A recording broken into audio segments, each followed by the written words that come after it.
morning, friends. Myself, Dr. Sanjeev Pandey from Global Touch International. We welcome you in doctor Pandey की स्वास्थ्य पाठशाला में। कल आप लोगों ने देखा योगी अमृत राज जी ने, जो कि ऋषिकेश महायोग आश्रम से हैं, फाउंडर हैं उसके, उन्होंने योग में के पार्ट प्राणायाम और मेडिटेशन का ट्यूटोरियल दिया। आप सभी लोगों ने उसको देखा। प्राणायाम उन्होंने कई मुद्रा भी खास तौर से उसमें उन्होंने प्राणायाम के साथ जोड़ी। तो प्राणायाम एक ब्रीदिंग, अगर हम मेडिकल पर्सपेक्टिव में बात करें तो ये एक ब्रीदिंग एक्सरसाइज है। और ब्रीदिंग एक्सरसाइज जैसे उन्होंने कहा, एक बात कही कि जितनी देर में सांस को आपको इनहेल करना है उतनी उसके डबल टाइम में उसको बाहर निकालना है। ऐसा क्यों? ऐसा इसलिए कि हमारे लंग्स डायफ्राम पे चलते हैं। डायफ्राम लंग्स से जुड़े होते हैं। जब हम सांस को इनहेल करते हैं तो हमारे लंग्स के अंदर एयर जाती है, एयर से वो फूलते हैं और डायफ्राम उस समय रिलैक्स हो रहा होता है। और जब हम उसको रिलीज़ करते हैं एयर को, तो अगर हम धीमे धीमे रिलीज़ करते हैं तो मसल डायफ्राम की एकदम से ढीली नहीं होती है। धीमे धीमे अगर लाते हैं तो उसमें मसल टोन डेवलप होती है, उसकी इलास्टिसिटी मेंटेन होती है।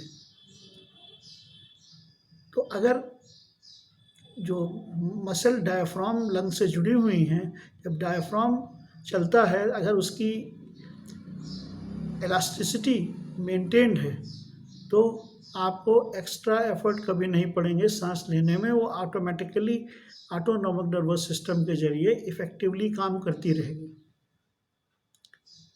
अब हमारे लंग्स में 5 से 5.5 लीटर की कैपेसिटी होती है एयर की सर्कुलेशन की। अब एयर सर्कुलेशन जब हम नॉर्मल ब्रीदिंग कर रहे होते हैं तो उस समय हमारी 3 से 3.5 लीटर ही एयर का एक्सचेंज हो पाता है। जब हम प्राणायाम करने लगते हैं तो हमारी टाइडल वॉल्यूम, जो बचा हुआ रेजिडुअल वॉल्यूम एयर का है, वो भी रिफ्रेश होने लगता है।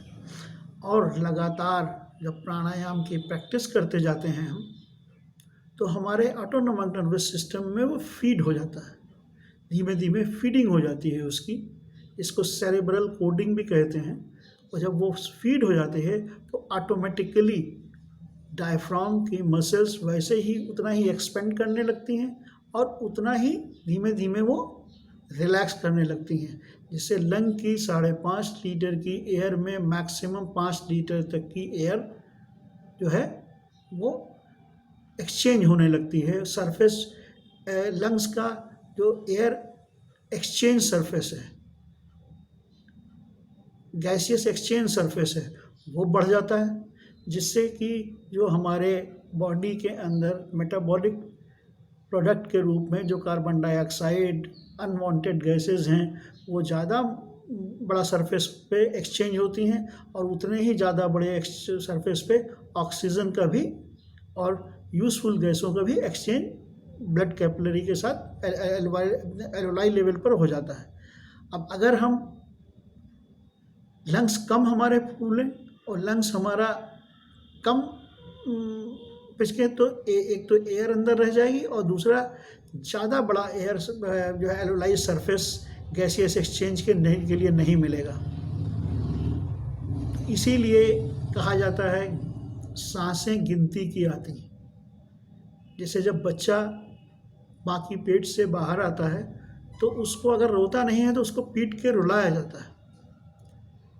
वो पहली क्राई जो उसकी होती है वो डिसाइड करती है कि लंग्स की जो मसल्स हैं वो जो डायफ्राम की मसल हैं वो कितनी बार जो है एक्टिव, कितनी टाइम्स के लिए एक्टिव होंगी। अब अगर हम धीमे धीमे उसको करते हैं, फुलाते हैं या उसके करते हैं, कोडिंग कर लेते हैं, जैसा कि बच्चा सब सो रहा होता है तब तक बड़ी गहरी गहरी सांस लेता है, वो नेचुरल होता है। जब और लेकिन number of breathing per minute कम होती है। लेकिन जब हम कॉन्शियस में होते हैं तो हमारे अंदर बहुत सारी एंग्जाइटीज़ होती हैं, बहुत सारी वो होती हैं, उसकी वजह से मेटाबॉलिक एक्टिविटी बढ़ी होती है, हमें ऑक्सीजन की ज़्यादा ज़रूरत पड़ती है, तो हमारे ब्रीदिंग रेट बढ़ जाता है। तो इसलिए प्राणायाम की प्रैक्टिस एक ऐसी प्रैक्टिस है जो आपके डायफ्राम की मसल को स्ट्रेंथन करते हैं, उनकी टोन मेंटेन रखते हैं, इलास्टिसिटी मेंटेन रखते हैं, और आपकी लाइफ की लॉन्जिविटी, एजिंग प्रोसेस को स्लो करते हैं। इसलिए आप प्राणायाम जो बताए हैं उन्होंने वो रेगुलर बेसिस पर कीजिए और आपको स्वास्थ्य लाभ होगा। धन्यवाद।